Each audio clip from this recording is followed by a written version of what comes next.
everyone! For today's lesson, Math 10, Term 1, Week 7, pag-aaralan natin ang isang topic sa number and algebra. Ang ating competency ay determine the region of solutions of a linear or quadratic inequality in two variables.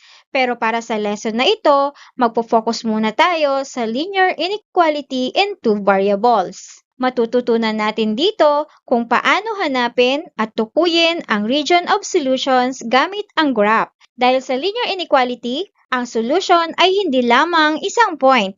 Ito ay isang set of points na bumubuo ng isang region sa coordinate plane.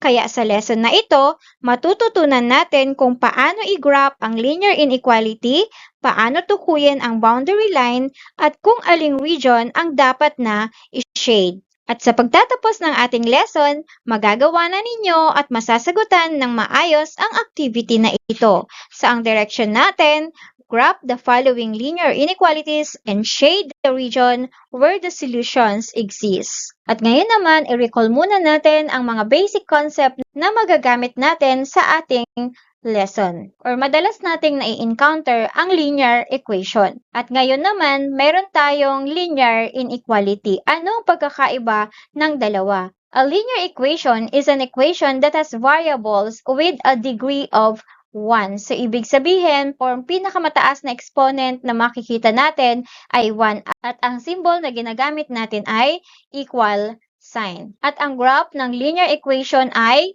straight line, katulad nito. At pagdating naman sa linear inequality, it is a mathematical statement that compares two expression, okay, using the following. So, ito yung mga tinatawag nating inequality symbol. Ito ay less than, greater than, less than or equal to, or greater than or equal to. At pagdating naman sa graph ng ating inequality, ganito ang nagiging itsura. Na kung mapapansin ninyo, mayroon siyang shaded portion. At ngayon, magpo-focus tayo sa inequality. Again, pag sinabi nating inequalities, gumagamit na tayo ng symbol na less than, greater than, less than or equal to, or greater than or equal to. Ito ay isang halimbawa ng linear inequality. Y is greater than 2x plus 1. Ibig sabihin na yung value ng y ay mas mataas kaysa sa 2x plus 1.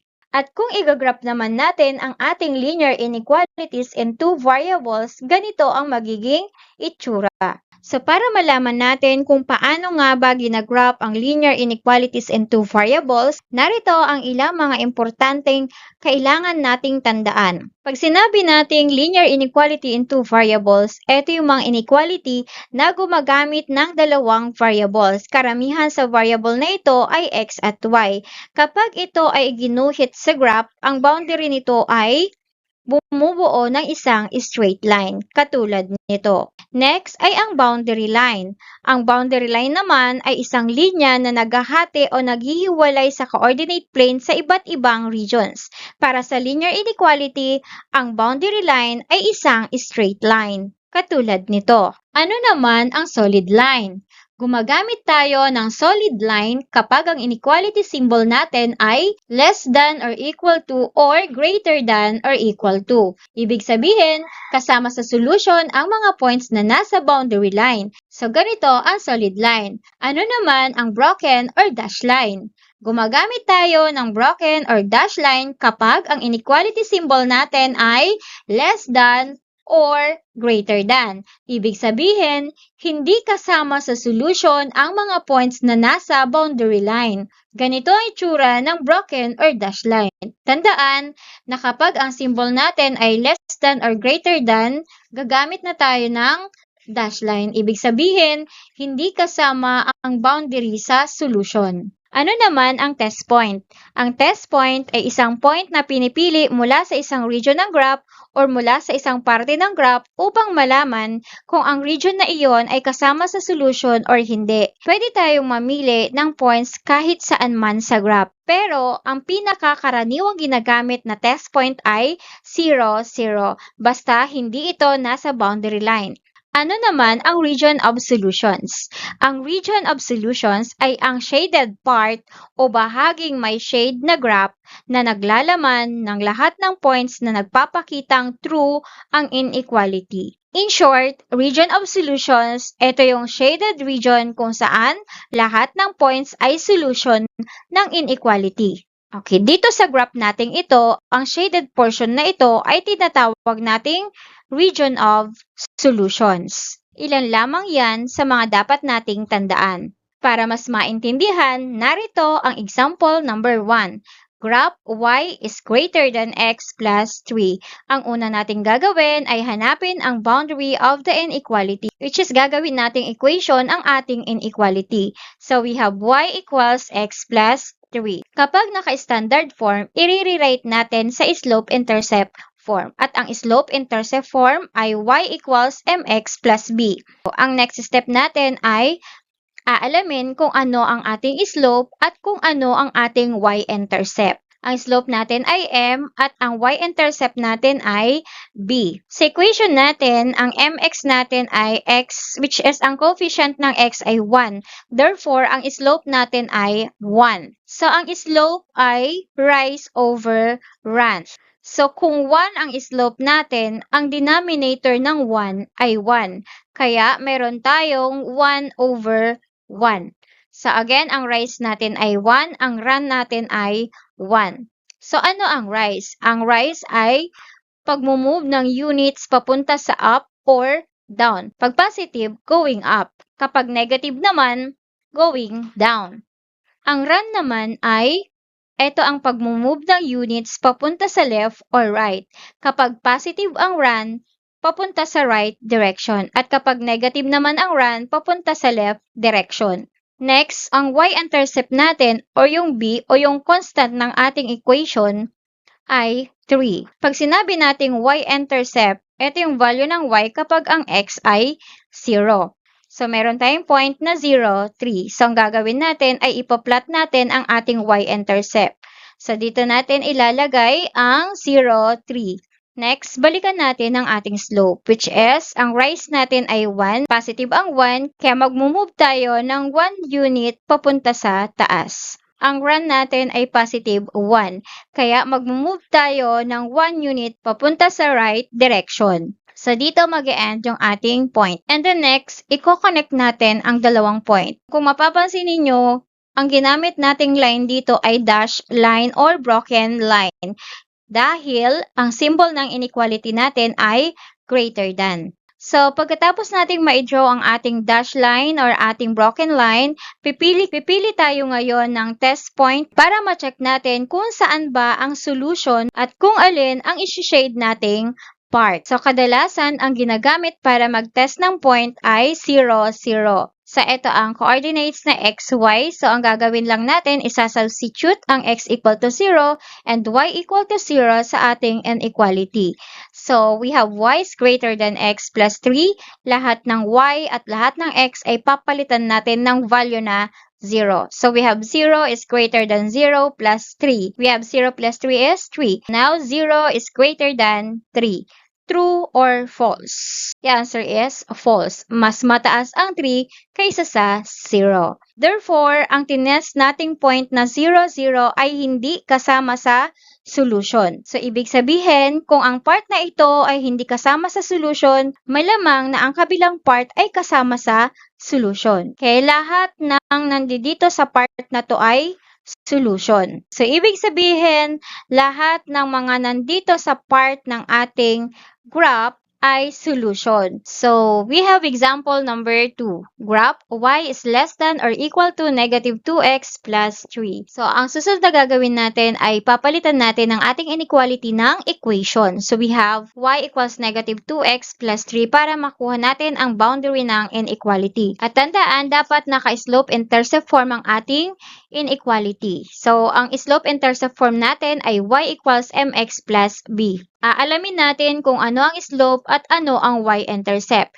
Sa equation natin, ang slope natin dito ay negative 2. Ang slope ay rise over run. So, kung ang slope natin ay negative 2, ang denominator ng negative 2 ay positive 1. So, meron tayong negative 2 over 1. Pag sinabi nating rise, ito yung pag-move natin ng units going up or down. Going up kapag positive ang ating rise, going down kapag negative.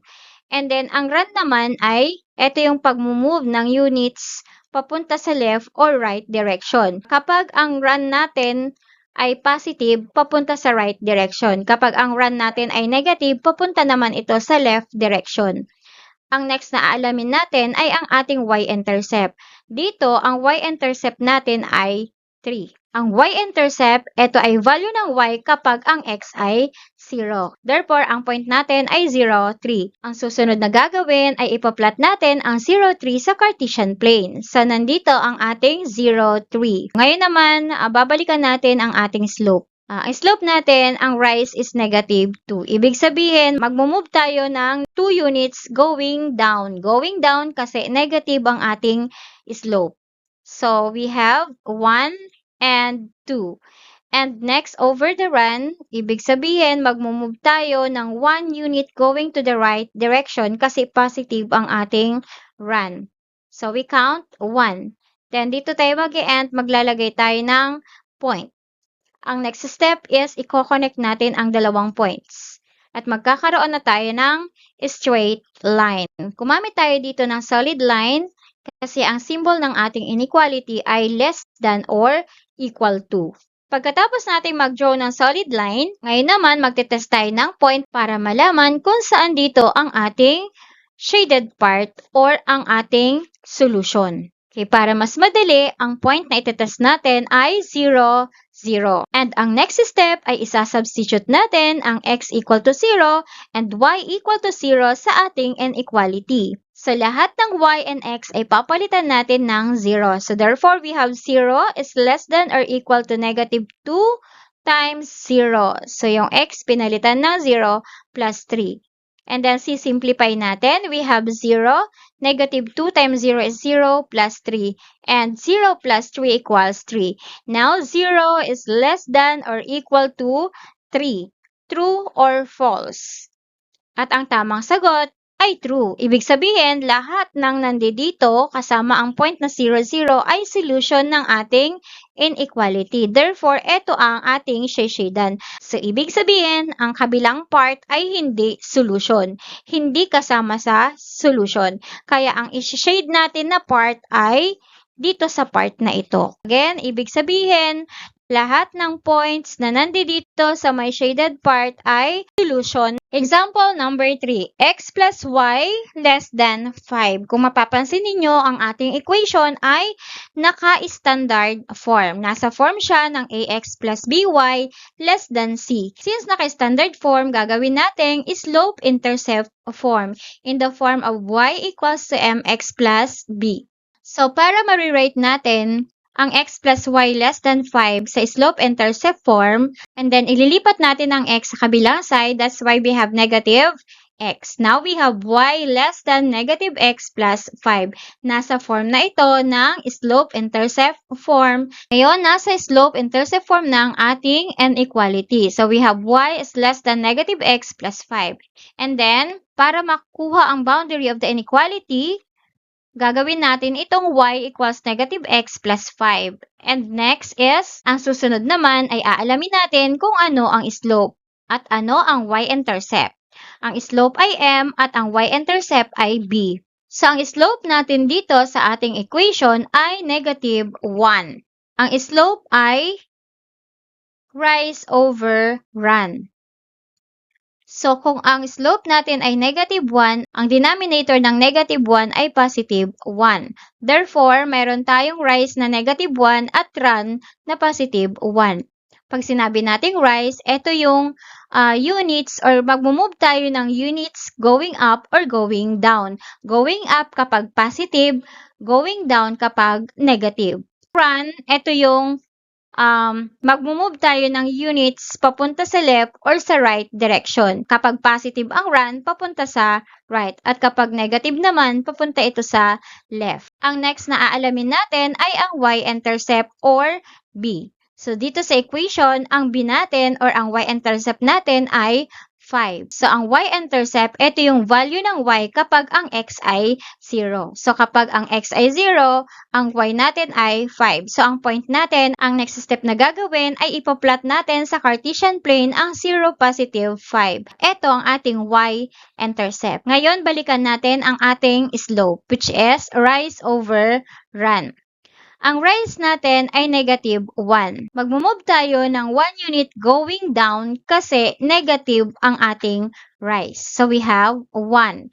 And then, over the run, sa ito naman yung magmumove tayo ng left or right. Since positive ito, magmumove tayo going to the right direction ng 1 unit. And then, maglalagay tayo ng point doon sa end. Ang next step na gagawin natin ay i-connect natin ang dalawang points. Ito na ngayon ang ating border line, na kung saan gumamit ako dito ng dash line or broken line dahil ang symbol natin ay less than. Ibig sabihin, itong line na to ay hindi kasama sa solution. So, pagkatapos nating mag-draw ng line, ang gagawin naman natin ay magte-test tayo ng point para malaman natin kung saan ang shaded part or solution ng ating inequality. Ang gagamitin natin ay 0, 0. So, ang next step natin ay isa-substitute natin ang x equal to 0 and y equal to 0 sa ating inequality. So, we have 0 less than negative 0 plus 5. Isi-simplify natin, 0 plus 5 is positive. 0 is less than 5.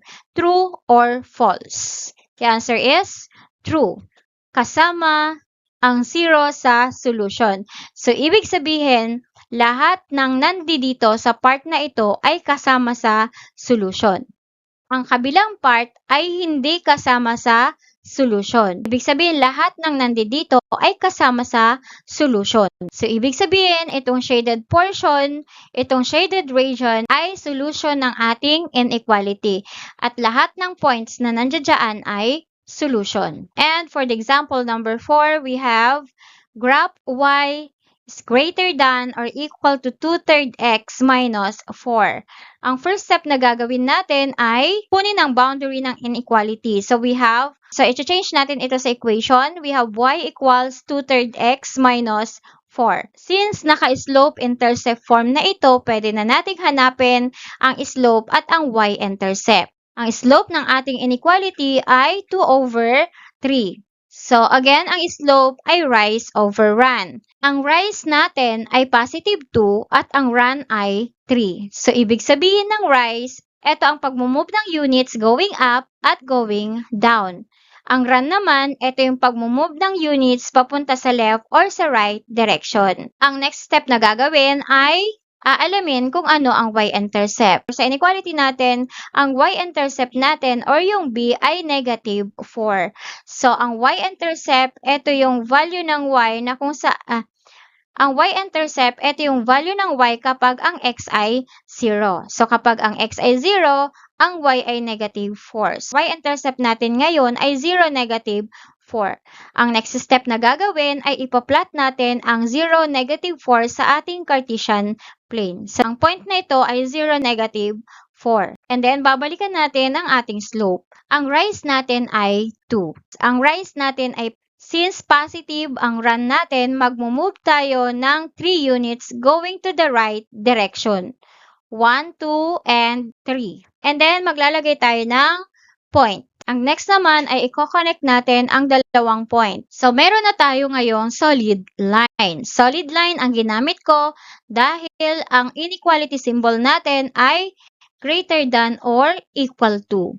At kayo, meron na tayong boundary line. So, ang next na step na gagawin natin ay magte-test tayo ng point para alamin kung saan dito ang shaded part or alin dito ang solution ng ating inequality. Ang point na gagamitin ko ay 0, 0. Ang next ay sasubstitute ko ang mga value ng x and y which is 0, 0. Papalitan ko ang y and x ng 0. So, we have 0 is greater than or equal to 2/3. Ang x natin ay 0 minus 4. Then, simplify. 2/3 times 0 is 0 minus 4. Next, we have 0 is greater than or equal to negative 4. True or false? The answer is true. Ibig sabihin, Ito ay part ng solution. Ito yung part na i-shade natin dahil kasama ito sa solution. Sa tinest natin point na 0, 0, ito ay part ng solution. At ito ay hindi part ng solution. Kaya ang shaded portion natin ang shaded part natin ay dito sa may part na ito. So, ibig sabihin, lahat ng points na nandito ay solution ng ating inequality. Ngayon, alam na ninyo kung paano hanapin ang region of solutions na isang linear inequality in two variables, kung paano tukuyin ang boundary at kung aling region ang dapat i-shade. Ngayon naman, balikan natin ang ating activity. Sa tingin ko, kaya nyo na itong sagutan gamit ang mga natutunan sa lesson. Ngayong natapos na ang ating lesson, alam na ninyo kung paano i-graph ang linear inequality, tukuyin ang boundary, gumamit ng test point at hanapin ang tamang region of solutions. Sana ay may natutunan kayo at nakatulong ang lesson na ito sa inyong pag-aaral. Sa ating next lesson naman, pag-aaralan na natin ang quadratic inequality in two variables. At kung may hindi pa rin kayo maintindihan at gustong itanong, i-comment lang sa comment section. And that's all for now, and thank you for watching.